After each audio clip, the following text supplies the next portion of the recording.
सबसे पहले बात करते हैं रूस और यूक्रेन के बीच चल रहे तनाव की। यूक्रेन संकट पर अमेरिकी अधिकारियों की तरफ से बड़ा दावा किया गया है। बीजिंग में विंटर ओलंपिक्स खत्म होने से पहले रूस कर सकता है हमला। रूस की फुल तैयारी है। राष्ट्रपति पुतिन का सेना को आदेश जारी हो गया है। जंगी हालात के बीच आज फोन पर बात करेंगे जो बाइडेन और पुतिन। टेंशन के बीच पोलैंड में 3000 अतिरिक्त सैनिक भेजेगा अमेरिका। और पुतिन को किसने कहा कि हमला किया तो होंगे भयंकर हालात। ग्लोबल टेंशन से जुड़ी बड़ी खबरें आप देखिए टॉप 9 वर्ल्ड बैटल ग्राउंड में। यूक्रेन संकट का हल ढूंढने के लिए अमेरिकी राष्ट्रपति जो बाइडेन और रूसी राष्ट्रपति व्लादिमीर पुतिन आज एक बार फिर से बातचीत करने वाले हैं। क्रेमलिन के प्रवक्ता दमित्री पेस्कोव ने बताया कि फोन पर होने वाली ये बातचीत अमेरिका के कहने पर तय की गई है। पेस्कोव ने ये भी बताया है कि आज पुतिन के साथ फ्रांस के राष्ट्रपति इमैनुअल मैक्रों की भी बातचीत होगी। रूस से हमले की आशंका के बीच अमेरिका के विदेश मंत्री एंटनी ब्लिंकन ने यूक्रेन के विदेश मंत्री दिमित्रो कुलेबा के साथ फोन पर बातचीत की। ब्लिंकन ने यूक्रेन का समर्थन करने और रूस को हमले से रोकने के अपने प्रयासों पर चर्चा की। साथ ही उन्होंने यूक्रेन की रक्षा के लिए अमेरिकी समर्थन का अटूट भरोसा दिया है। अमेरिकी अधिकारियों ने दावा किया है कि रूस के राष्ट्रपति व्लादिमीर पुतिन ने यूक्रेन पर हमला करने का फाइनल फैसला कर लिया है। सेना को भी इसके लिए तैयार रहने के आदेश दिए हैं। अमेरिका के विदेश मंत्री एंटनी ब्लिंकन के मुताबिक रूस यूक्रेन पर किसी भी वक्त अटैक कर सकता है। अमेरिकी सेना की एक रिपोर्ट में दावा किया गया है कि जल्द ही रूसी टैंक 9 अलग अलग मोर्चों से यूक्रेन की राजधानी क्यू पर कब्जा जमा सकते हैं। अमेरिकी सुरक्षा सलाहकार जेक सुल्लिवन के मुताबिक बहुत स्पष्ट संकेत है कि रूस के राष्ट्रपति व्लादिमीर पुतिन बीजिंग में चल रहे विंटर ओलंपिक के समापन से पहले ही किसी भी दिन यूक्रेन पर आक्रमण का आदेश दे देंगे। विंटर ओलंपिक समापन 20 फरवरी को है। पुतिन ने ओलंपिक की शुरुआत में बीजिंग जाकर चीन के राष्ट्रपति शी जिनपिंग से मुलाकात की थी। तब दोनों देशों ने सहयोग का वादा करते हुए एक लंबा समझौता किया था। यूक्रेन को चौतरफा घेर चुका रूस क्रिमिया, गोमेल और कुर्स्क में कई सैन्य शिविरों को तैयार कर लिया है। मैक्सर टेक्नोलॉजीज की इन सैटेलाइट तस्वीरों से खुलासा हुआ है कि रूस अपने क्षेत्र के अलावा बेलारूस में सैन्य हथियारों और सैनिकों को जंग के लिए तैयार कर रहा है। रूस और यूक्रेन के बीच जंगी हालात को देखते हुए अमेरिका ने यूक्रेन में रह रहे अपने नागरिकों को 24 से 48 घंटे के भीतर देश छोड़ने का आदेश दिया है। हालांकि अमेरिका ने यूक्रेन की राजधानी क्यू में अपने दूतावास का काम जारी रखा है। इसके अलावा इजरायल के विदेश मंत्रालय ने भी अपने राजनयिकों के परिवारों को यूक्रेन से निकालने का आदेश दिया है और यूक्रेन की यात्रा न करने की सलाह दी है। रूस से हमले की आशंकाओं के बीच यूक्रेन ने भी अपनी कमर कस ली है। वो भी अपनी सेना और हथियारों को परखने में लगा है। हाल ही में यूक्रेन की सेना ने डोनबास इलाके में मिलिट्री एक्सरसाइज की है। इस युद्धाभ्यास में आधुनिक टैंकों के साथ जमकर गोलीबारी की गई। यूक्रेन का डोनबास रूसी बॉर्डर के बेहद करीब है। रूस की यूक्रेन बॉर्डर पर सेना की तैनाती बढ़ाने के बाद और अलग अलग जगहों पर कई सैन्य अभ्यासों को लेकर नाटो देशों ने चिंता जताई। ब्रिटेन के पीएम बोरिस जॉनसन ने इन परिस्थितियों को पूरे यूरोप के लिए खतरनाक बताया। इसे देखते हुए अमेरिका ने पोलैंड में 3000 एक्स्ट्रा सैनिकों को भेजने का फैसला किया है। अमेरिकी सेना की तैनाती 82वें एयरपोर्ट डिवीजन से होगी, जो कि फोर्ट ब्रैग उत्तरी कैरोलिना में स्थित है। रूस यूक्रेन के तनाव को कम करने के लिए ब्रिटेन के रक्षा मंत्री बेन वॉलेस ने मॉस्को का दौरा किया। वॉलेस के साथ बातचीत में रूसी रक्षा मंत्री सर्गेई शोइगु ने यूक्रेन को हथियार भेजने वाले ब्रिटेन समेत सभी नाटो देशों पर तनाव बढ़ाने का आरोप लगाया, जिस पर ब्रिटेन के रक्षा मंत्री वॉलेस ने बताया कि यूक्रेन को हथियार सेल्फ डिफेंस के लिए दिए गए हैं, लेकिन अगर रूस यूक्रेन पर हमला करता है तो परिणाम ठीक नहीं होंगे। प्रधानमंत्री की आज कहां पर जनसभाएं होंगी? गृह मंत्री अमित शाह आज कहां पर करेंगे प्रचार? सीएम योगी आदित्यनाथ किन किन विधानसभा सीटों पर आज प्रचार करेंगे? और समाजवादी पार्टी के राष्ट्रीय अध्यक्ष अखिलेश यादव आज कहां पर करेंगे प्रचार? चुनावी राज्यों में आज होने वाले प्रचार से जुड़ी बड़ी खबरें आप देखिए टॉप 9 रैली रिपोर्ट। विधानसभा चुनाव प्रचार के लिए पीएम मोदी आज उत्तर प्रदेश और उत्तराखंड का दौरा करेंगे। दोपहर करीब 1:30 बजे पीएम उत्तराखंड के रुद्रपुर में चुनावी सभा को संबोधित करेंगे। इसके बाद पीएम दोपहर करीब 3:30 बजे यूपी कन्नौज में जनसभा को संबोधित करेंगे। कन्नौज में पीएम की रैली में सीएम योगी आदित्यनाथ सहित प्रदेश के वरिष्ठ बीजेपी नेता मौजूद रहेंगे। चुनाव प्रचार के आखिरी दिन आज बीजेपी के कई स्टार प्रचारक उत्तराखंड के दौरे पर हैं। केंद्रीय गृह मंत्री अमित शाह आज धनोल्टी में जनसभा के बाद हरिद्वार में गंगा पूजन कार्यक्रम में शामिल होंगे। अमित शाह हरिद्वार शहर विधानसभा क्षेत्र में रोड शो करेंगे। इसके बाद गृह मंत्री देहरादून की रायपुर और सहसपुर विधानसभा सीटों पर जनसभाओं को संबोधित करेंगे। उत्तराखंड की सभी सीटों पर 14 फरवरी को मतदान होना है। यूपी के सीएम योगी आदित्यनाथ आज विधानसभा चुनाव प्रचार के लिए उत्तराखंड के दौरे पर रहेंगे।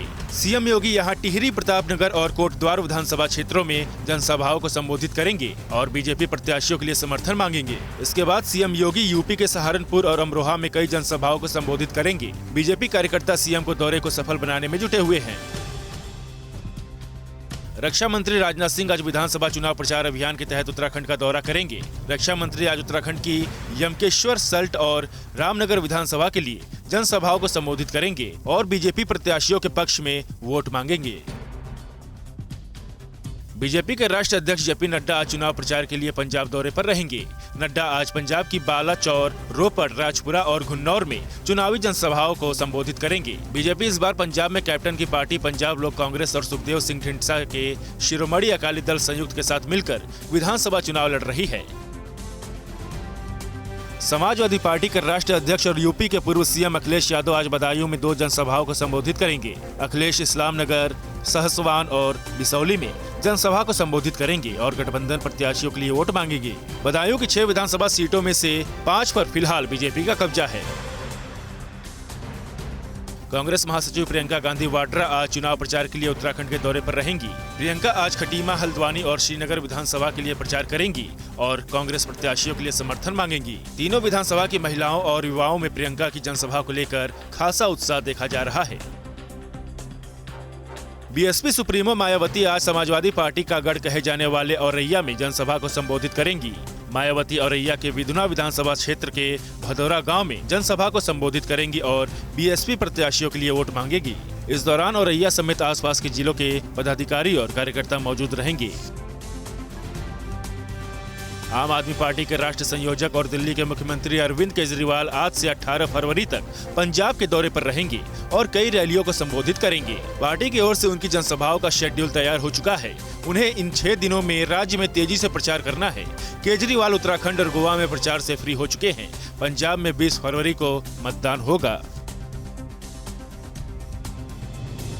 उत्तराखंड, गोवा और यूपी के दूसरे चरण के लिए आज शाम को थम जाएगा प्रचार का शोर। बरेली में रोड शो निकालकर सीएम योगी ने क्या कहा, अखिलेश यादव ने प्रधानमंत्री पर तंज कसने के लिए क्या ट्वीट किया और मध्य प्रदेश के सीएम शिवराज सिंह चौहान ने प्रचार के लिए क्या नया प्रयोग किया है।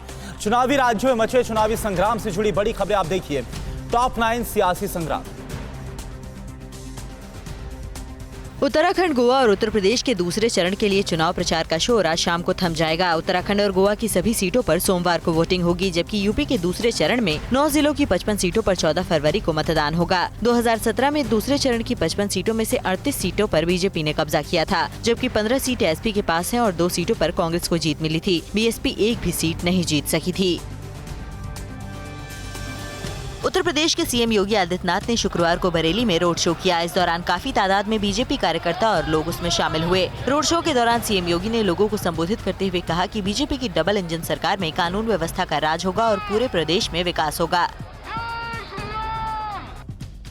एसपी अध्यक्ष अखिलेश यादव ने रामपुर में कहा कि लोकसभा की नई इमारत बनाने वाली बीजेपी संविधान भी बदल सकती है। अखिलेश के मुताबिक किसानों पर गाड़ी चढ़ाने वालों को तो जमानत मिल गई, लेकिन विकास का काम करने वाले आजम खान जेल में बंद हैं। वहीं पीएम मोदी पर तंज कसते हुए कहा कि उन्होंने जिसका भी हाथ उठाया उसे हरवाया। उत्तराखंड में चुनाव प्रचार के दौरान असम के मुख्यमंत्री हिमंता बिस्वा शर्मा ने कांग्रेस नेता राहुल गांधी की सर्जिकल स्ट्राइक पर सवाल करने को लेकर उन पर आपत्तिजनक टिप्पणी की। हिमंता ने कहा कि सेना अगर ये कहती है कि उन्होंने पाकिस्तान में सर्जिकल स्ट्राइक की तो कांग्रेस को उस पर विश्वास करना चाहिए। इसमें कोई विवाद नहीं होना चाहिए। उत्तर प्रदेश विधानसभा चुनाव प्रचार के तहत बीजेपी प्रत्याशी गौरीशंकर वर्मा के समर्थन में पूर्व कैबिनेट मंत्री उमा भारती ने उरई जालौन में प्रचार किया और बीजेपी उम्मीदवार को जिताने की अपील की। राम मंदिर को लेकर उन्होंने कहा कि भगवान राम मेरी आस्था का प्रतीक है। मंदिर में ईंट की जगह अगर सिर भी चढ़ाना पड़े तो वो भी मुझे मंजूर है। मध्य प्रदेश के मुख्यमंत्री शिवराज सिंह चौहान ने उत्तराखंड के नैनीताल में प्रचार का नया तरीका खोजा और हेलीकॉप्टर के अंदर से ही मोबाइल के जरिए सभा को संबोधित किया। उन्होंने नैनीताल से ही यमुनोत्री की सभा को संबोधित किया। शिवराज के पायलट ने नैनीताल में विजिबिलिटी 10 मीटर से कम होने की वजह से हेलीकॉप्टर उड़ाने से मना कर दिया था। उत्तर प्रदेश के बलरामपुर में पूर्व सांसद रिजवान जहीर और उनकी बेटी जेबा रिजवान ने जेल से ही एक ही विधानसभा के लिए नामांकन दाखिल किया। दोनों ने निर्दलीय प्रत्याशी के तौर पर पर्चा भरा है। वहीं बाराबंकी जिले में बांदा जेल में बंद बाहुबली मुख्तार अंसारी के बेटे अब्बास मुख्तार अंसारी ने कुर्सी विधानसभा पहुंचकर जनता से वोट मांगे। यूपी के देवरिया की रुद्रपुर विधानसभा से एसपी से टिकट कटने पर प्रदीप यादव ने बगावत करते हुए कलेक्ट्रेट देवरिया में निर्दलीय पर्चा दाखिल किया। नामांकन के बाद वो फफक कर रोने लगे। उन्होंने एसपी के राष्ट्रीय अध्यक्ष अखिलेश यादव पर उनके साथ अन्याय करने और हिस्ट्री सीटर रामभुआल निषाद को टिकट देने का आरोप लगाया। पंजाब में आम आदमी पार्टी के मुख्यमंत्री पद के उम्मीदवार भगवंत मान ने अमृतसर में कहा कि इस बार मतदाताओं के पास राज्य को उन सियासी दलों से बचने का सुनहरा मौका है जो पिछले 70 साल से पंजाब को लूट रहे हैं। भगवंत मान ने शुक्रवार को अमृतसर में कई जगहों पर आम आदमी पार्टी के उम्मीदवारों के लिए प्रचार किया। जम्मू कश्मीर के बांदीपोरा में हुए आतंकी हमले में एक जवान शहीद हो गया, 4 घायल हो गए। कोरोना केस कम होने के बाद यूपी सरकार ने सोमवार से सभी स्कूल खोलने के आदेश दिए और संत रामानुज के सहस्त्राब्दी समारोह में आज कौन कौन शिरकत करेगा? देश और राज्यों से जुड़ी तमाम बड़ी खबरें आप देखिए टॉप 9 देश प्रदेश। जम्मू कश्मीर के बांदीपोरा में शुक्रवार को सुरक्षा बलों के दस्ते पर आतंकियों ने हमला किया। इस कायराना हमले में एक पुलिसकर्मी शहीद हो गया जबकि 4 घायल हो गए। घायलों को इलाज के लिए अस्पताल में भर्ती करा दिया गया है। पुलिस ने पूरे इलाके की घेराबंदी कर हमलावरों की तलाश शुरू कर दी है।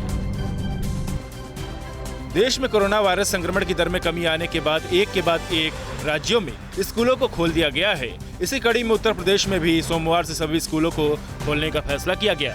राज्य के प्रमुख सचिव गृह अवनीश अवस्थी ने इसे लेकर सभी जिलाधिकारियों को आदेश जारी कर दिया है। एमपी के बैतूल में आज सीएम शिवराज सिंह चौहान प्रधानमंत्री फसल बीमा योजना के तहत प्राकृतिक आपदाओं से फसलों को हुए नुकसान की भरपाई के लिए मुआवजा राशि जारी करेंगे। उन्होंने ट्वीट कर कहा कि मेरे किसान भाई बहनों, प्राकृतिक आपदा, संकट या दुख की घड़ी में मैं हमेशा आपके साथ खड़ा रहा हूं। प्रदेश के करीब 49 लाख किसान भाई बहनों के खाते में फसल बीमा के 7600 करोड़ रुपए ट्रांसफर करूंगा। एआईएमआईएम प्रमुख असदुद्दीन ओवैसी पर हापुड़ टोल प्लाजा के पास हुए हमले के मामले में एक और आरोपी को गिरफ्तार कर लिया है। आरोपी सचिन को हथियार देने वाले आरोपी को भी पुलिस ने गिरफ्तार कर लिया है। 3 फरवरी को चुनाव प्रचार से वापस दिल्ली लौटते समय ओवैसी की कार पर 2 युवकों ने उस वक्त हमला किया था जब वो प्रचार कर दिल्ली से लौट रहे थे। छत्तीसगढ़ के नारायणपुर में भरंडा बीएसएफ शिविर के पास 20 यात्रियों को लेकर जा रही एक पिकअप गाड़ी पलटने से हुए हादसे में 18 लोग घायल हो गए। घायलों में 4 की हालत गंभीर बताई जा रही है। बीएसएफ जवानों ने घायलों को जिला अस्पताल पहुंचाया। नारायणपुर के कलेक्टर ने भी अस्पताल में घायलों से मुलाकात की और उनकी हर संभव मदद का आश्वासन दिया। ओडिशा के भुवनेश्वर में एक मिनिएचर आर्टिस्ट ने बोतल के अंदर भारत रत्न लता मंगेशकर की फोटो फ्रेम बनाकर उन्हें श्रद्धांजलि दी। कलाकार एल ईश्वर राव ने कहा कि इसे बनाने के लिए मैंने एक कांच का टुकड़ा, पेपर और सितारों का इस्तेमाल किया है और इसके फ्रेम को बनाने में 4 दिन लगे। हैदराबाद में आज श्री रामनुज सहस्त्राब्दी समारोह में उपराष्ट्रपति वेंकैया नायडू और केंद्रीय संसदीय कार्य मंत्री प्रहलाद जोशी शामिल होंगे। दक्षिण फिल्मों के मेगा स्टार चिरंजीवी भी आज मुचिंतल श्री रामनगर समता मूर्ति के दर्शन करेंगे। इसके अलावा तेलंगाना सांस्कृतिक विभाग की ओर से कई सांस्कृतिक कार्यक्रम किए जाएंगे। इससे पहले कल सुबह श्री रामानुज सहस्त्राब्दी समारोह में सामूहिक उपनयन संस्कार प्रक्रिया की गई। इस दौरान विद्या प्राप्ति के लिए हयग्रीव वेष्टि हुई तो साथ ही मूर्तियों के प्राण प्रतिष्ठा के लिए पूजन पाठन किया गया। योग गुरु बाबा रामदेव ने भी समारोह में शिरकत की। इस दौरान श्री त्रिदंडी चिन्ना जीआर स्वामी ने उन्हें मंदिर और समता मूर्ति परिसर की विशेषताओं के बारे में बताया। भारत ने वेस्टइंडीज को वनडे सीरीज के आखिरी मैच में 96 रन से हराकर क्लीन स्वीप किया है। मैच में प्रसिद्ध कृष्णा और मोहम्मद सिराज ने 3-3 विकेट लिए जबकि कुलदीप यादव और दीपक चाहर ने 2-2 विकेट चटकाए। भारत ने पहले बल्लेबाजी करते हुए 265 रन बनाए थे। जवाब में वेस्टइंडीज की टीम 37 ओवर और 1 गेंद में 169 रनों पर ढेर हो गयी। श्रेयस अय्यर को उनकी बैटिंग के लिए मैन ऑफ द मैच चुना गया। TV9 भारतवर्ष के सत्ता सम्मेलन में हिजाब विवाद पर क्या बोले एआईएमआईएम के चीफ असदुद्दीन ओवैसी? केंद्रीय मंत्री मुख्तार अब्बास नकवी ने क्यों कहा कि हो रहा है तालिबानी मानसिकता को सपोर्ट? और हिजाब में परीक्षा देने पहुंची छात्रा को कहां पर रोका गया?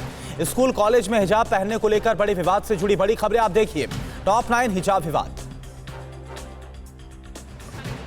TV9 भारतवर्ष के सत्ता सम्मेलन में एआईएमआईएम चीफ असदुद्दीन ओवैसी ने कर्नाटक की लड़कियों के स्कूल में हिजाब पहनने की मांग का समर्थन किया है।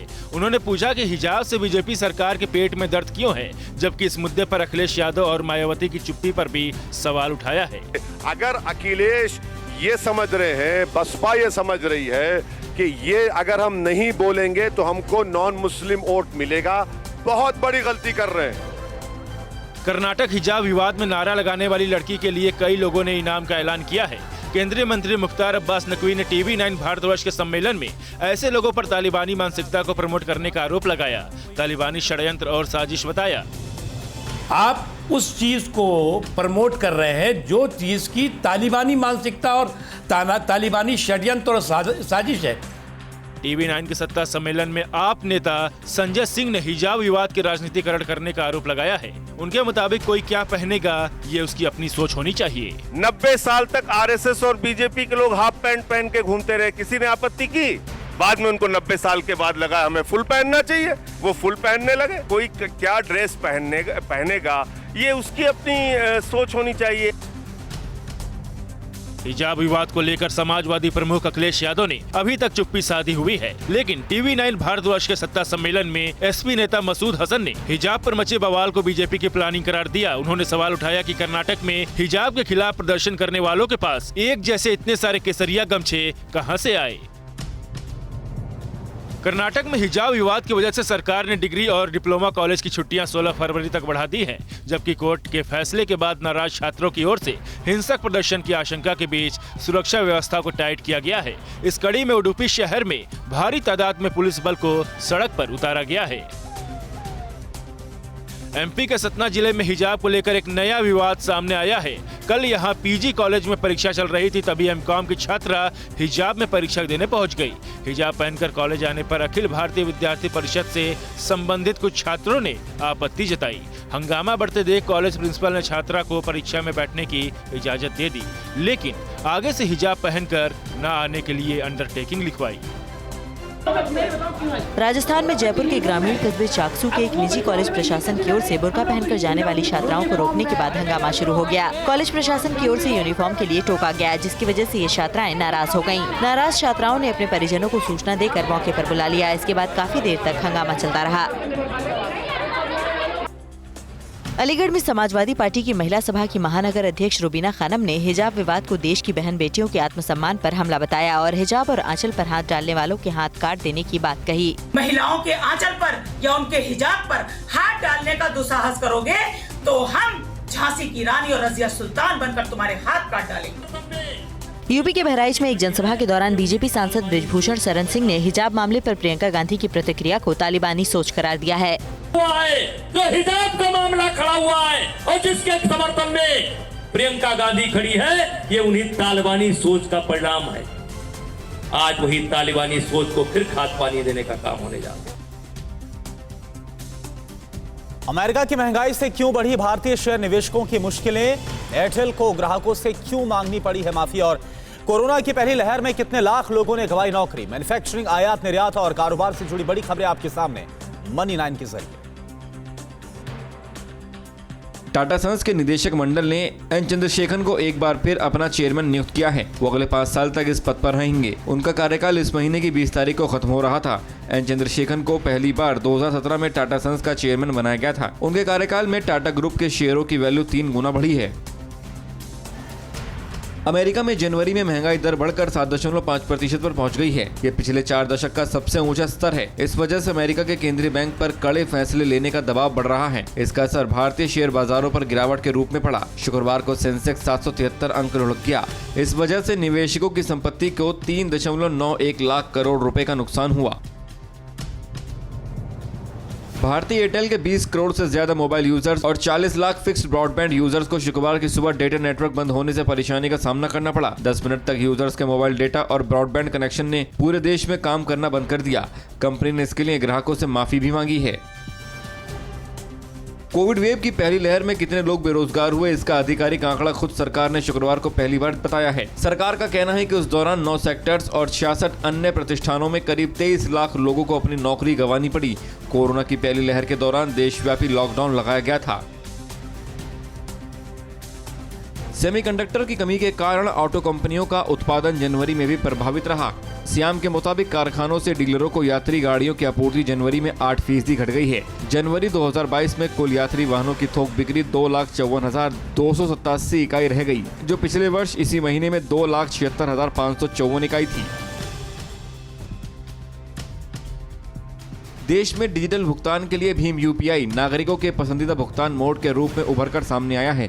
जनवरी 2020 में इसने 8.31 लाख करोड़ रुपए मूल्य के 461.71 करोड़ डिजिटल भुगतान लेन देन का रिकॉर्ड हासिल किया है। सरकार ने बताया है कि चालू वित्त वर्ष 2021-22 में 6 फरवरी तक 6,754 करोड़ डिजिटल लेन देन हुआ है। थम्स अप भारत में $1 अरब का ब्रांड बना। घरेलू शीतल पेय ब्रांड थम्स अप का मूल्यांकन 2021 में $1 अरब पर पहुंच गया। कोका कोला कंपनी के चेयरमैन और सीईओ जेम्स क्विंसी ने कहा है कि हमारे स्थानीय थम्स अप ब्रांड का भारत में मूल्यांकन $1 अरब हो गया है। बेहतर विपणन मुहिम के सहारे हम यह आंकड़ा हासिल कर पाए हैं। Electric vehicle maker Ward Wizard ने high speed electric scooter segment में प्रवेश करते हुए 3 मॉडल लॉन्च किए। इनके नाम वोल्ट प्लस, जेन नेक्स्ट नानो प्लस और डेल गो है। इनकी कीमत 1,10,000 रुपए से लेकर 1,14,000 रुपए बताई जा रही है। इनकी बुकिंग शुक्रवार से शुरू हो गई है। सरकार पोटाश का इंपोर्ट कम करने के लिए अब गन्ने के मोलासेस के पोटाश बनाने की खास योजना जल्द सामने रख सकती है। इस कदम से एक तरफ सरकार पोटाश का आयात कम करेगी तो दूसरी तरफ शुगर मिल्स की आमदनी भी बढ़ेगी, जिससे किसानों को भी फायदा मिलेगा। परवाह देश की, सोमवार से शुक्रवार रात 10 बजे TV9 भारतवर्ष पर।